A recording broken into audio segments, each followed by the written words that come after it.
Todas las noches, justo a las 10, un ritual silencioso iluminaba la vida de Cecilia.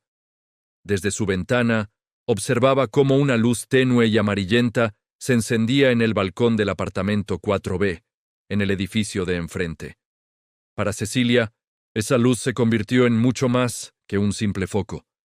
Era un faro en medio de la tormenta de ansiedad y depresión que la mantenía prisionera en su propio hogar. Los días eran una niebla densa y pesada, pero la llegada de la noche traía consigo esa promesa, esa pequeña chispa que le recordaba que no estaba completamente sola en el universo. Esperaba ese momento con una mezcla de nerviosismo y consuelo. Era la única cita que tenía, el único ancla que la sujetaba a la realidad. Una noche, mientras observaba la luz del 4B brillar en la oscuridad, una idea audaz floreció en su mente. ¿Y si ella respondía? ¿Y si esa señal no era solo para ser vista, sino para ser correspondida? Con el corazón latiéndole con fuerza, buscó una vieja lámpara de mesa, una que no había usado en años. La colocó junto a su propia ventana, y a las 10 en punto, con un gesto tembloroso, la encendió. Su luz, más pequeña y tímida, se unió a la del balcón de enfrente, creando un puente invisible sobre la calle vacía. Así comenzó su diálogo de luces. Noche tras noche, a las 10 en punto, dos puntos luminosos rompían la oscuridad, uno en el 4B, el otro en la ventana de Cecilia. No había palabras, no había rostros, solo la certeza de que al otro lado había alguien. Este ritual se convirtió en la estructura de sus días. Le daba un propósito, una razón para levantarse, para contar las horas. Empezó a imaginar quién podría ser su interlocutor silencioso. ¿Un artista solitario trabajando hasta tarde?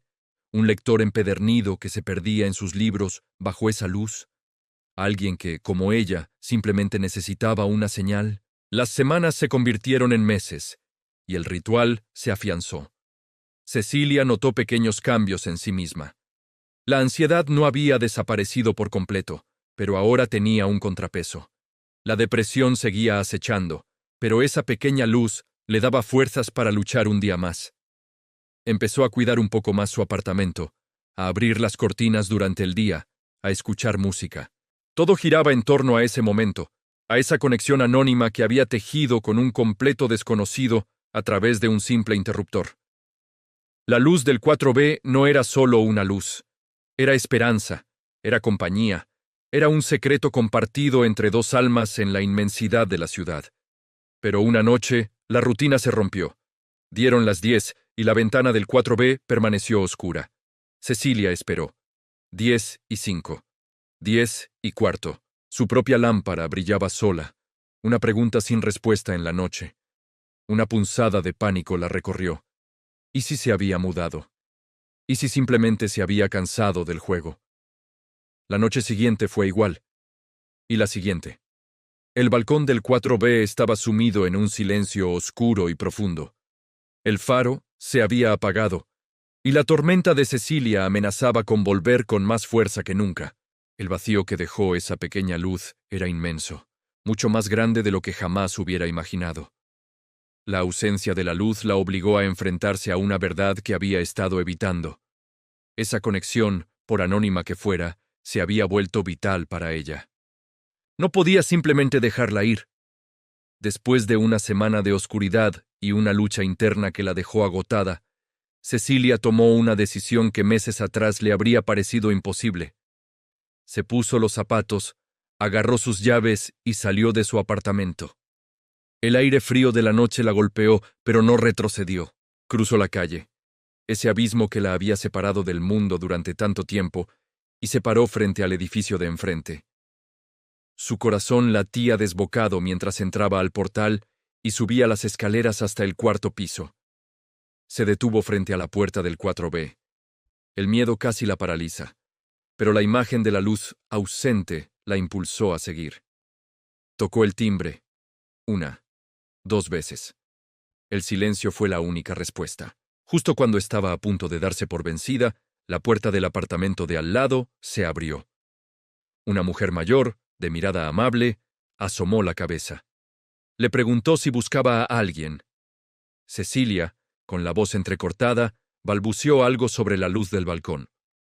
La mujer sonrió con tristeza. Le contó que allí vivía un anciano, el señor Elías, un hombre viudo y solitario que pasaba las noches en el balcón, leyendo las cartas que su esposa le había escrito.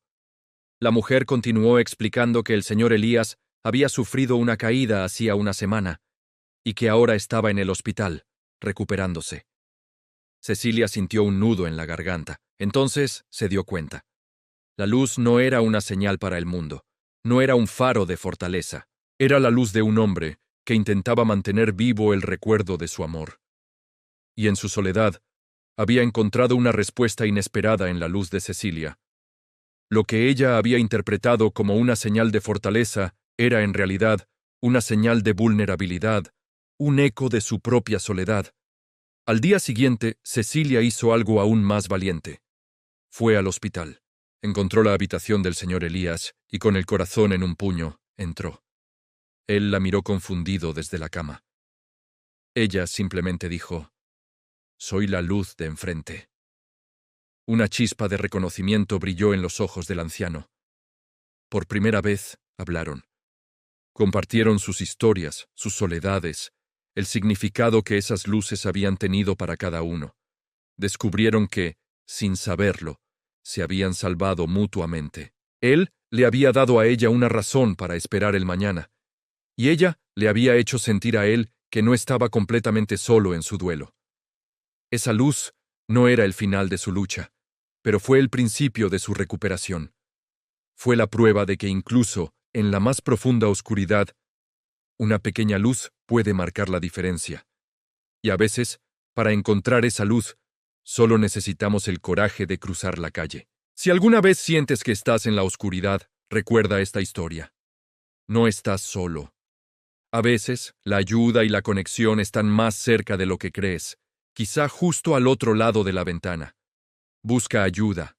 Habla con alguien. Tu luz también merece brillar. Gracias por acompañarme en esta historia. No olvides suscribirte para más relatos que tocan el alma.